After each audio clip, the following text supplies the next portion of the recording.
What's going on, everybody? This is a Philips TV that I purchased secondhand from my little sister.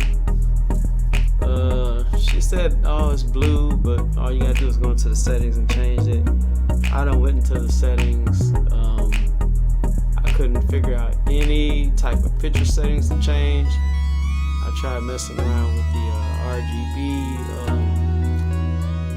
settings inside it, like the raw RGB settings. Updated the software. So when I look online, come to find out that the LED lights inside it, this particular TV was a display, so it was on 24/7 at the store. So what I think happened is the lights they just not burnt out, but they were on so much to the point where they just like burned in blue or whatnot. So I ordered some replacements on eBay. The guy said that the replacements are new. So this is just like the beginning video of, before I take it apart. So I'm going to take it apart. The parts aren't here yet, but I want to have the TV already taken apart so that when the LED lights get here, I can just pop them in.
so that seems to have fixed it. Switching those lights out, all the colors look correct on it. I do have to go in fact and reset the colors because I was trying to get the bluish to go away, so I changed the colors quite a bit. So I'm messing around with that, but other than that, changing those LED lights out worked. Thanks for checking out the video. Make sure you like, subscribe. Bye.